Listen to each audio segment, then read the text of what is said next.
Hello student, आज हम लोग कक्षा 12वीं में आगे पढ़ेंगे वेग स्थिरांक या फिर वेग व्यंजक के बारे में। पिछली क्लास में हम लोगों ने रेट ऑफ रिएक्शन के बारे में पढ़ा था। अब देखेंगे कि जो वेग स्थिरांक या वेग व्यंजक होता है वो क्या होता है।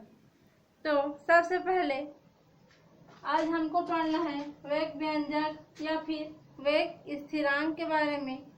तो इसके लिए हम लोग एक साधारण अभिक्रिया देखते हैं, रासायनिक अभिक्रिया, जिसमें अभिकारक के अणुओं से प्रोडक्ट का फॉर्मेशन होगा। तो जो रिएक्टेंट हैं उनके मोलों की संख्या को भी रिएक्टेंट के सामने प्रदर्शित करते हैं। तो यहाँ देखेंगे एक साधारण अभिक्रिया जिसमें A और B मिल करके प्रोडक्ट का फॉर्मेशन कर रहे हैं।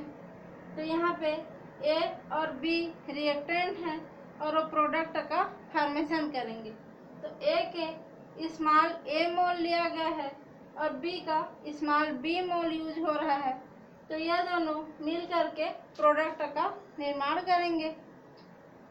तो इस अभिक्रिया के लिए हम लोग अभिक्रिया होगी तो धीरे धीरे क्या होगा, अभिकारक का सांद्रता कम होते जाएगा और उत्पाद की सांद्रता में वृद्धि होते जाएगी। तो अभिक्रिया किस गति से हो रही है उसको हम लोग निकालेंगे अभिक्रिया के दर के द्वारा। तो अभिक्रिया का दर लिखने के लिए इसके लिए एक नियम दिया गया जो कि द्रव्य अनुपाती क्रिया का नियम कहा गया। इस नियम के बीच बताया गया कि किसी भी अभिक्रिया का दर अभिकारकों के सांद्रण के बीच और उत्पादों के सांद्रण के बीच एक संबंध होता है। तो किसी भी रासायनिक अभिक्रिया की दर अभिकारकों के सांद्रण के गुणनफल के समानुपाती होती है और इन गुणांकों पे घात भी लगी हुई होती है। द्रव्य अनुपाती क्रिया नियम में कहा गया कि किसी भी अभिक्रिया की दर है रासायनिक अभिक्रिया की, उसके अभिकारक के सांद्रण के गुणनफल के अनुक्रमानुपाती होगा। तो इसी को लिखा गया, यह रासायनिक अभिक्रिया है तो द्रव्य अनुपाती क्रिया के नियम के अनुसार इसको लिखेंगे दर अनुक्रमानुपाती होगा। अभिकारक है A और B, तो अभिकारक A और B और बड़ा वाला ब्रैकेट उनका मोलर सांद्रण है। तो अभिकारक A का सांद्रण और अभिकारक B का सांद्रण के गुणनफल के अनुक्रमानुपाती होगा अभिक्रिया का दर। यहाँ पे कुछ नहीं है, माने कि डॉट है, माने कि दोनों इनटू में है, गुणनफल के रूप में है। ये हो जाएगा किसी भी रासायनिक अभिक्रिया का दर उसके अभिकारक के सांद्रण के गुणनफल के समानुपाती होता है। और इस अभिकारक के सांद्रण में उनके घातांक, इनका गुणक जो रहता है, जो मोल है, इतने मोल A का इतने मोल B का, उसको घात के रूप में लिखते हैं। तो यह है द्रव्य अनुपाती क्रिया का नियम। तो यहाँ पे अगर हम लोग देख लेते हैं एक ग्राफ कि समय के साथ सांद्रता में किस प्रकार से परिवर्तन होता है। तो समय के साथ ये सांद्रता को y एक्सिस पे लिए और समय t को x एक्सिस पे लेंगे। अगर ग्राफ खींचेंगे तो ग्राफ से स्पष्ट होगा कि यहाँ पे 0 है, इधर भी t का मान बढ़ेगा और इधर c का मान बढ़ेगा। तो जैसे जैसे समय बढ़ता जाता है, इधर जाते हैं, तो उत्पाद की सांद्रता बढ़ती जाती है। ये P माने की है प्रोडक्ट और कॉन्सेंट्रेशन। प्रोडक्ट का कॉन्सेंट्रेशन समय के साथ साथ बढ़ता जा रहा है क्योंकि यहाँ से दूरी बढ़ रही है, यहाँ से भी ऊंचाई बढ़ते जा रहा है, इधर ऊंचा होते जा रहा है। तो समय के साथ साथ प्रोडक्ट की सांद्रता बढ़ते जाएगी, लेकिन समय के साथ ये रिएक्टेंट R माने है रिएक्टेंट माने अभिकारक, तो समय के साथ साथ जो अभिकारक की सांद्रता है वो कम होते जाती है। वही चीज है कि समय के साथ अभिकारक की सांद्रता कम होती जाएगी और समय के साथ प्रोडक्ट की सांद्रता का मान बढ़ता जाता है। तो उसी को द्रव्य अनुपाती क्रिया के नियम के रूप में ऐसे लिखे हैं। अब इसमें यहाँ पे समानुपाती स्थिरांक को हटाएंगे तो ये हो जाएगा बराबर, और बराबर आएगा तो यहाँ पे एक स्थिरांक लगेगा जिसको बोलेंगे के के बाद ये जस का तस वही लिखा हुआ है। उसके बाद यह जो स्थिरांक है ये कहलाता है वेग स्थिरांक, किसी भी अभिक्रिया के लिए वेग स्थिरांक। अगर हम लोग इस समीकरण में ए की सांद्रता, ये ए है ना, ए का मोलर सांद्रण है और यह बी का मोलर सांद्रण, तो दोनों की सांद्रता को एक एक रखेंगे।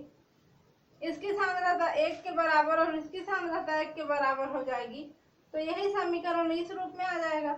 R बराबर के, इसके जगह पे 1 और गुणा, फिर गुणा और इसके जगह पे 1, तो k into 1 equal to, sorry यहाँ पे k होगा k, तो ये हो जाएगा R इक्वल टू के। अगर इतने को हटा दें तो ये हो जाएगा R इक्वल टू के। तो यहाँ से एक परिभाषा निकल सकता है कि R बराबर होता है के। तो इसका मतलब हुआ कि किसी भी अभिक्रिया का दर स्थिरांक उस दर के बराबर होता है जो अभिकारकों का सांद्रण इकाई लेने पे प्राप्त होता है। यहाँ पे यह है दर, अभिक्रिया का दर, रेट ऑफ रिएक्शन, यह है उसका दर स्थिरांक या वेग स्थिरांक।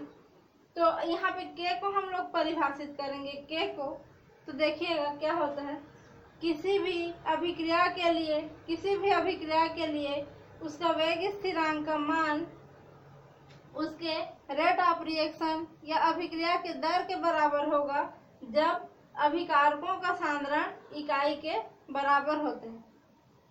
किसी भी अभिक्रिया का वेग स्थिरांक उसके अभिक्रिया के दर के बराबर होगा जब उसके अभिकारकों का सांद्रण इकाई होगा। तो ये हो गया वेग स्थिरांक के और वेग स्थिरांक की परिभाषा। अब हम लोग देखते हैं कि किसी भी उत्क्रमणीय अभिक्रिया, उत्क्रमणीय माने कि जो अग्र दिशा में भी होगी, माने इधर से इधर भी रिएक्शन करेगा, और पश्च दिशा में माने इधर से इधर भी रिएक्शन करेगा, तो उसको हम लोग इस प्रकार से दर्शाते हैं। तो इसमें ये रहता है अग्र अभिक्रिया और ये रहता है पश्च अभिक्रिया। तो इस प्रकार की अभिक्रिया में साम्य स्थापित होता है, माने कि अग्र अभिक्रिया का जो दर होगा और पश्च अभिक्रिया का दर होगा वो एक निश्चित समय में दोनों का मान, माने अभिक्रिया का दर दोनों दिशा में बराबर हो जाता है और उसमें परिवर्तन लगभग शून्य के बराबर होता है, वो कहलाता है साम्य अवस्था। तो उसके लिए जो अग्र अभिक्रिया को हम लोग बोलते हैं इंग्लिश में फॉरवर्ड रिएक्शन, फॉरवर्ड माने आगे की ओर जाने वाला रिएक्शन या अग्र अभिक्रिया, और बी को बोलेंगे बैकवर्ड रिएक्शन, माने कि पश्च अभिक्रिया या पीछे की ओर चलने वाली अभिक्रिया। तो जो साम्य अवस्था रहता है उत्क्रमणीय अभिक्रिया में, उसके लिए के एफ इक्वल टू होता है के बी, माने कि फॉरवर्ड रिएक्शन का वेग स्थिरांक बराबर बैकवर्ड रिएक्शन का वेग स्थिरांक। ये साम्य अवस्था के लिए लिया जाता है। यहाँ तक हो गया। अब हम लोग इसको जो के लिखी हूँ, सॉरी यहाँ पे आर जो लिखा है, आर को हम लोग इस रूप में भी लिख सकते हैं। यह जो आर है उसको अगर हम लोग रिएक्टेंट के रूप में लिखें, क्योंकि यहाँ पे रिएक्टेंट का ही गुणनफल लिया गया है और रिएक्टेंट के लिए ही दर निकाले हैं, तो आर के जगह ये भी लिख सकते हैं। तो D R upon D T लिखेंगे तात्क्षणिक परिवर्तन के लिए, डी आर माने कि रिएक्टेंट का कॉन्सेंट्रेशन में चेंज इंटू डी टी समय में चेंज, माइनस इसलिए क्योंकि यह अभिकारक के लिए लिखा जा रहा है। तो आर के जगह में इसको लिखेंगे तो यह पूरी मान इसके बराबर हो जाएगा। यहाँ पे अगर हम लोग इसको रख देंगे तो वही यही समीकरण उसके सामने लिखा हुआ है। तो इसको हम लोग इस प्रकार जो लिखते हैं उसको हम लोग समाकलित, इस प्रकार जो लिखा जाता है उस व्यंजक को हम लोग अवकल वेग समीकरण भी बोलते हैं, क्योंकि जो अवकलन करते हैं उसमें dt के रूप में इस प्रकार से नीचे लिखते हैं।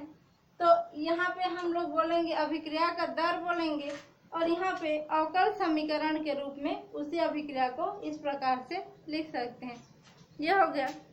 अब देखेंगे कि वेग नियम या फिर वेग व्यंजक।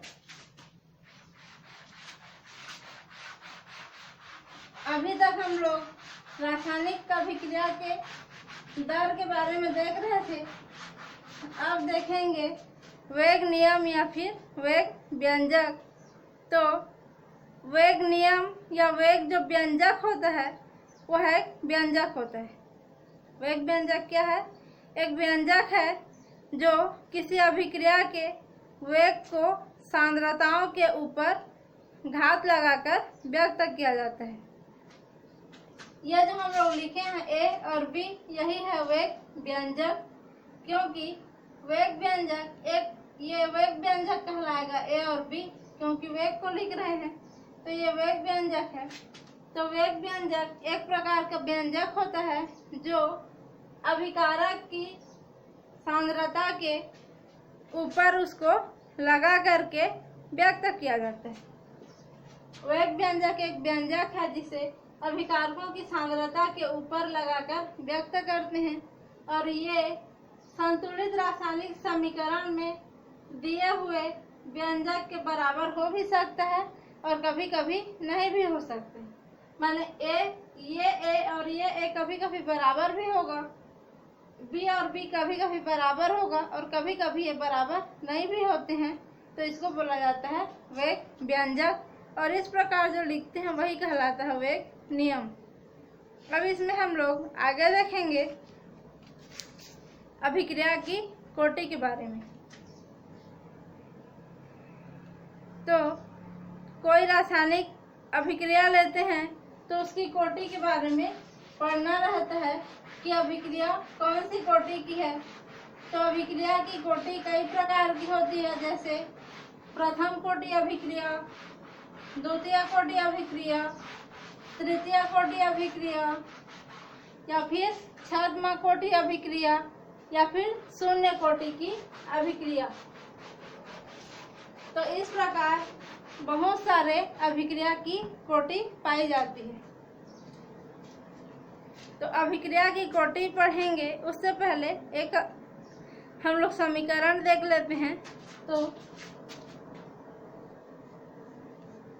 ए धन बी धन सी ये रिएक्शन करके प्रोडक्ट का फॉर्मेशन करेंगे। तो इसके लिए हम लोग अगर दर नियम लिखते हैं तो ये हो जाएगा R = -d R/dt बराबर dR/dt = K A का घात P B का घात Q और C का घात R और N बराबर P धन Q धन R। यहाँ अभिक्रिया की कोटि हम लोग पढ़ेंगे अभी। तो कई प्रकार की कोटि रहती है। प्रथम कोटि अभिक्रिया, द्वितीय कोटि अभिक्रिया, तृतीय कोटि अभिक्रिया, शून्य कोटि या फिर छद्म एकाणुक अभिक्रिया। इन सभी के बारे में कैसे पता करेंगे कि कौन सी अभिक्रिया किस कोटि की है? उसके लिए सबसे पहले अभिक्रिया की कोटि की परिभाषा देख लेते हैं। तो किसी अभिक्रिया की कोटि उन घातांकों के योगफल के बराबर होता है जो दर नियम में साधारण पदों के ऊपर लगाई जाती है। यह एक अभिक्रिया देखते हैं A + B + C ये मिल करके बनाएंगे एक प्रोडक्ट। तो A, B और C के स्मॉल a, स्मॉल b और स्मॉल c मोल लिए गए।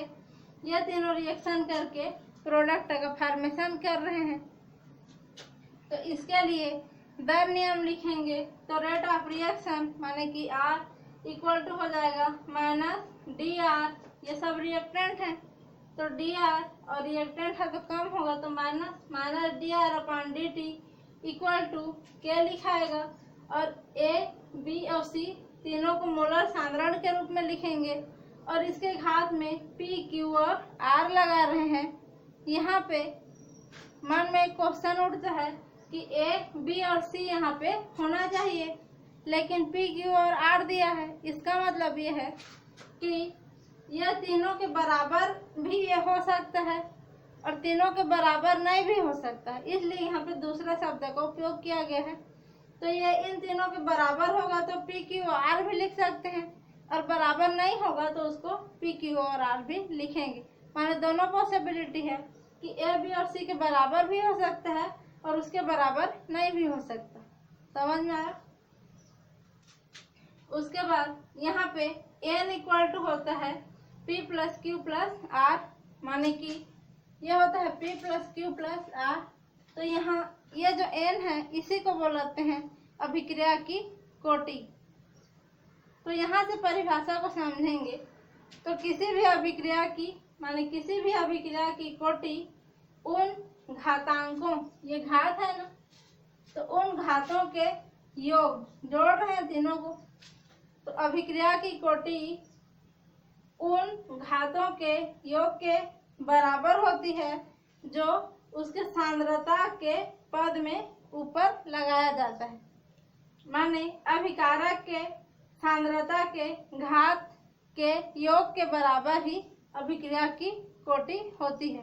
अगर n बराबर सांद्रता का घात पी, क्यू, आर है तो तीनों के योग के बराबर यहाँ अभिक्रिया की कोटि होगी।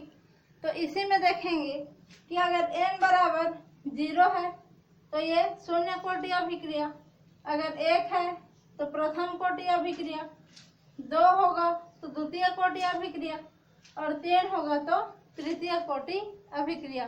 तो n के मान जितना होगा उसके आधार पे अभिक्रिया की कोटि को निकालते हैं। तो जो अभिक्रिया की कोटि का मान 0 भी हो सकता है और बटा के रूप में भी हो सकता है, जैसे 1/2 या 3/2, इस प्रकार से भी इसका मान हो सकता है।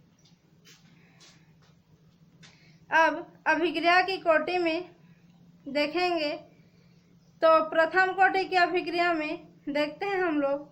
तो एक उदाहरण देखते हैं, H2O2,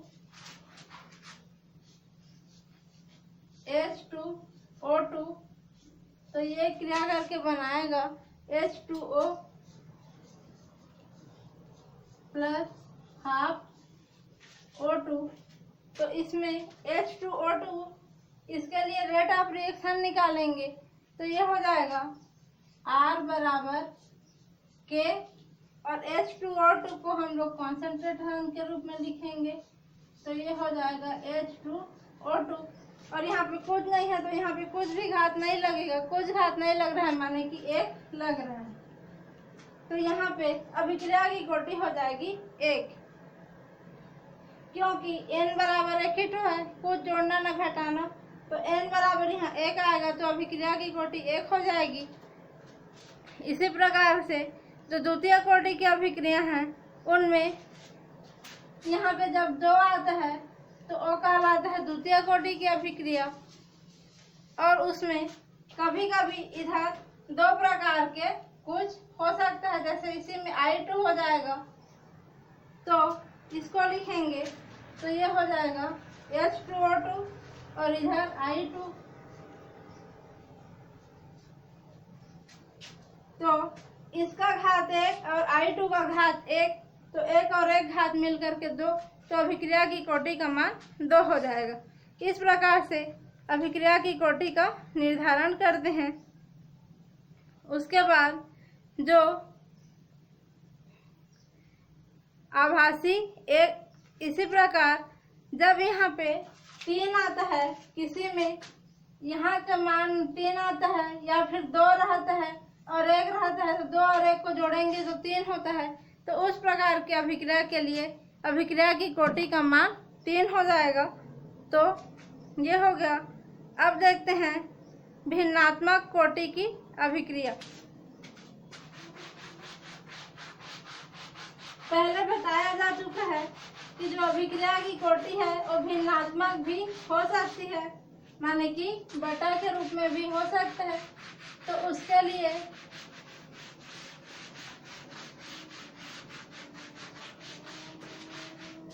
जो एल्डिहाइड है, एसिटाल्डिहाइड है, एसिटाल्डिहाइड का जो वियोजन होता है वो भिन्नात्मक कोटि की अभिक्रिया रहता है। तो एसिटाल्डिहाइड CH3CHO, यह एसिटाल्डिहाइड, इसके लिए जब लिखते हैं तो यहाँ पे आता है 3/2, तो इसके घात में आता है 3/2। तो यहाँ पे ये भिन्न आ रहा है, तो इसका जो वियोजन है वो भिन्नात्मक कोटि की अभिक्रिया रहती है। उसके बाद एक आता है शून्य कोटि की अभिक्रिया। तो जिस अभिक्रिया के लिए उसकी कोटि का मान 0 हो कहलाएगा शून्य कोटि की अभिक्रिया। तो इसमें अमोनिया का जो है प्लेटिनम के संपर्क में रिएक्शन कराते हैं, NH3 Pt के प्रेजेंस में रिएक्शन होगा प्लेटिनम के, और इसका 2 है तो ये बनाएगा N2 + 3H2, N2 + 3H2 बनाता है प्लेटिनम के प्रेजेंस में अमोनिया। तो यहाँ पे इसको लिखेंगे तो ऐसे लिखाएगा जैसे लग रहा है कि नहीं, R = K NH3, और यहाँ पे 2 लिखाएगा जैसे लग रहा है, क्योंकि देखने पे ये द्वितीय कोटि की अभिक्रिया लग रही है। लेकिन जब प्रयोग करते हैं तो यहाँ पे 2 नहीं लिखाता है, 0 आता है, और ये अभिक्रिया शून्य कोटि की अभिक्रिया रहती है। तो इसे बोलेंगे 0 कोटि की अभिक्रिया या शून्य कोटि की अभिक्रिया। जो देखने पे सेकंड कोटि का लग रहा है, द्वितीय कोटि का, लेकिन ये रहता है प्रथम कोटि की अभिक्रिया। अब हम लोग देखते हैं आभासी एक अणु अभिक्रिया या फिर छद्म एक अणु अभिक्रिया। तो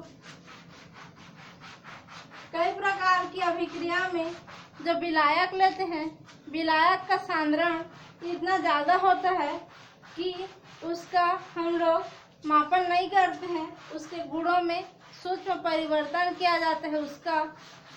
तो जो विलायक ज़्यादा रहेगा तो उसको हम लोग नेग्लेक्ट कर देते हैं। तो जो अभिक्रिया होती है उसको बोलेंगे छद्म एक अणु अभिक्रिया। एग्जाम्पल के लिए CH3COOH + H2O, ये बनाएगा H+ आयन कॉन्सेंट्रेशन में एसिटिक एसिड, प्लस इधर बनता है एल्कोहल C2H5OH। एसिटिक एसिड और जल के प्रेजेंस में जब रिएक्शन, यहाँ पे C2H5 होगा, सॉरी यहाँ पे एसिटाल्डिहाइड है, एथिल एसीटेट है, उसको जल के साथ रिएक्शन कराते हैं तो यहाँ पे उत्क्रमणीय अभिक्रिया होती है। उत्क्रमणीय अभिक्रिया के बाद एसिटिक एसिड और एल्कोहल का निर्माण होता है। तो इसमें देखेंगे तो ये अभिक्रिया द्वितीय कोटि की लग रही है, क्योंकि ये एक कोटि है, ये दूसरी कोटि, इसका घात 1 होगा, इसका घात 1 होगा, दोनों को जोड़ेंगे तो द्वितीय कोटि की अभिक्रिया होनी चाहिए। लेकिन यहाँ पे जब K का मान निकालते हैं तो ये होता है K, और यहाँ आ जाएगा एसिटाल्डिहाइड, यहाँ पे यह आता है पूरा CH3COOC2H5, और यहाँ आता है 1, और यहाँ पे जल बहुत ज़्यादा रहता है विलायक, इसलिए यहाँ पे जल को नहीं लिया जाता है। तो इसकी जो कोटि होगी वो 1 होगी, और ये प्रथम कोटि की अभिक्रिया है। तो देखने पे द्वितीय कोटि जैसे लग रहा है लेकिन प्रथम कोटि का है, इसीलिए इसको बोलते हैं छद्म एक अणु अभिक्रिया। उसके बाद देखेंगे कि जो अभिक्रिया की कोटि होता है उसके लिए इकाई का मान क्या रहता है।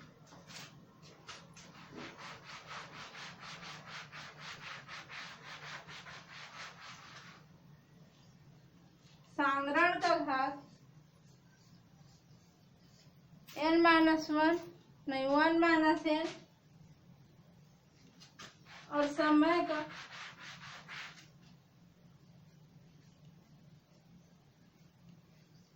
इनवर्स। अभिक्रिया की कोटि के लिए साधारण के घात में 1 - n और समय के घात में -1। तो इस सूत्र के द्वारा किसी भी अभिक्रिया के लिए शून्य कोटि से लेकर के तृतीय कोटि तक की अभिक्रिया का हम लोग उसकी इकाई का मान निकाल सकते हैं, वेग स्थिरांक की इकाई। क्योंकि ये जो है ये k की इकाई है, तो k किसी भी अभिक्रिया के लिए k का मान जो सांद्रता और समय के मान में रख करके निकाल लेंगे। तो जब शून्य कोटि के लिए निकालेंगे तो n की जगह में 0 रखेंगे, प्रथम कोटि के लिए निकालेंगे तो n की जगह में 1 रखेंगे, द्वितीय कोटि के लिए n की जगह में 2 और तृतीय कोटि के लिए n की जगह में 3 रख के k का मान यहाँ से निकाल सकते हैं। यहाँ पे सांद्रता का जो सूत्र होता है वो रहता है मोल पर लीटर। तो इसको लिख सकते हैं हम लोग मोल पर लीटर को लीटर ऋण 1 लिखेंगे तो ये हो जाएगा मोल पर लीटर का घात 1 ऋण n और ये समय का घात ऋण 1। तो इस सूत्र से भी निकाल सकेंगे। तो इसमें सीधा मोल पर लीटर का घात 1 ऋण n और समय का घात ऋण 1 से सीधा सीधा निकलेगा k का मान। अगर कोई रासायनिक अभिक्रिया गैसीय रूप में होती है या अभिकारक गैसीय रूप में रहते हैं तो उनके लिए सांद्रता की जगह पे वायुमंडलीय का उपयोग किया जाता है। तो यहाँ पे सांद्रता की जगह जो गैसियस रिएक्शन होगा, गैसियस रिएक्शन, उसके लिए सांद्रता की जगह आ जाएगा वायु। ये पूरा है वायुमंडलीय, या फिर इसी को इंग्लिश में लिखेंगे तो ATM भी लिख सकते हैं, जो वायुमंडलीय कहलाता है। तो इसका घात हो जाएगा 1 - n और जो समय का घात है ये -1। तो वायुमंडलीय का घात 1 - n और समय का घात -1। तो इसमें 0 कोटि के लिए यहाँ भी 0 रखेंगे, प्रथम कोटि के लिए 1 रखेंगे, द्वितीय कोटि के लिए 2 और तृतीय कोटि के लिए n की जगह में 3 रख करके k का मान यहाँ से भी निकलेगा। तो इसको बुक में दिया हुआ है, जिसको देख करके आप लोग निकाल लेना। अब अगली क्लास में इससे आगे का पढ़ेंगे।